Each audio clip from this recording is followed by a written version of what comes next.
Happy Tuesday. How are you guys?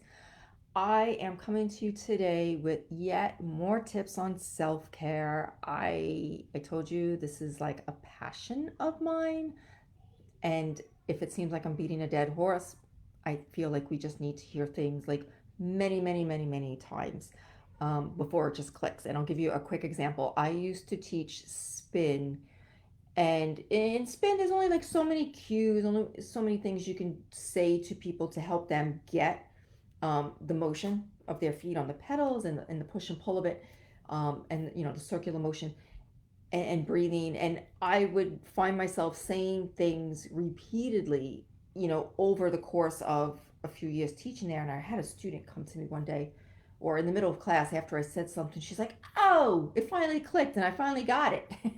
So if I had said something just once, that might not have clicked or might not have resonated. Sometimes humans, we need to hear things over and over again before we figure out, right? That's what we should do. So, all right. So today is self care with no time.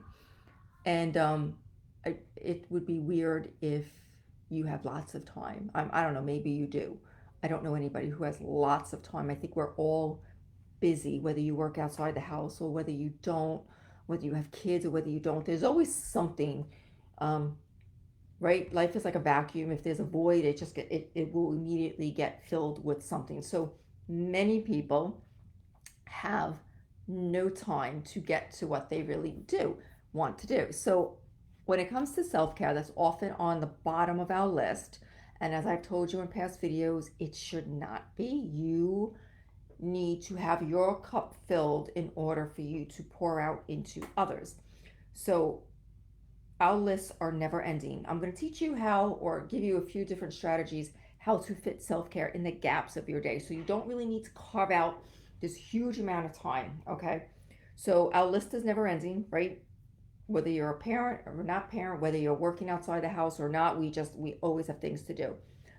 But not implementing self care is a recipe for disaster. What happens if our body is like a bucket? And this is what I tell my 6 year old granddaughter all the time. What she does and says sometimes will fill my bucket or take something out of my bucket. So if we're buckets and we're just giving, and then there's nothing left, there's nothing, when people keep taking it, it's a recipe for disaster, like I said. So, all right, so we're going to fit in self-care in the gaps. I don't know what self-care looks like to you. We have similarities, but there's a lot of differences too in what we like and what fills us up.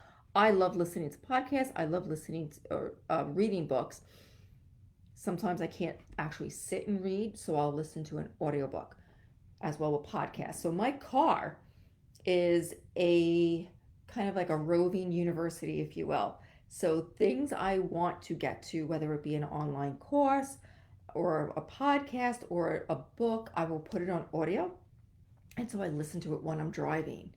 The great thing about this, mamas, if you got little ones in the back seat, they're picking this stuff up, right? Like it's through osmosis. So if you're listening to Tony Robbins or whatever personal development you're doing, they might not consciously be paying attention, but you can best believe they're going to pick up some of this stuff. I remember Pitbull, the artist, if you're into his music, I love his music, said that when he was growing up, he would listen, he would be in the back seat of his mother's car and she would listen to Tony Robbins, and he picked up things that way. So our children, those around us, are always listening. So we're the example for them. So audiobooks, podcasts, whether you're driving, cooking, doing laundry, all these things I have to do, I'm going to do them with headsets on. And I'm, again, killing two birds with one stone, right? That's a good way of multitasking.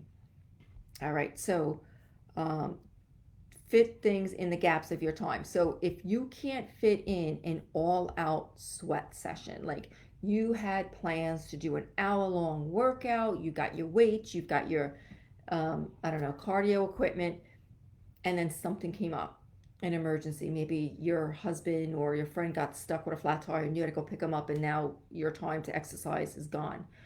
Well, don't just like ditch it and just eat the donuts then because you didn't exercise.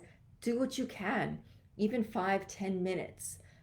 Some jumping jacks, some quick hit workouts, some burpees. I did burpees today with my granddaughter. I'm homeschooling her, and part of our gym curriculum today was cardio, because today was my cardio day and I did not have the extra time to do it. So I implemented it into her school curriculum. So she got cardio, I got cardio, it got checked off the list, and because we multitask. Okay, so 3 P's: plan, prioritize, and prepare. So plan, obviously, plan what you want to do, plan what would fill your cup.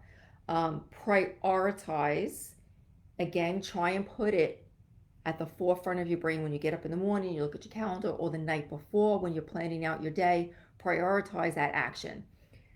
But then also prepare, the last P. Prepare for glitches. Again, somebody calling, they got a flat tire, you have to go pick them up, or your child is sick and you have to bring them to the doctor, or your boss calls and they need this project by tomorrow instead of next week when they originally thought. So prepare to have grace. Prepare to do what you can and not throw the baby out with the bathwater, right? So just do a little bit is better than nothing. So ditch the all or nothing mindset. Start with the basics, making sure that your needs are met. That's part of the planning and the prioritizing. And yeah, so that is all my notes that I have for you today. I hope that was helpful.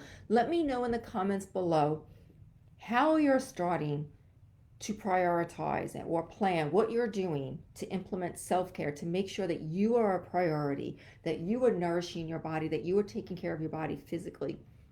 Let me know below and let me know how I can help you and support you in this journey. And thanks for tuning in, and I will see you next time. Bye.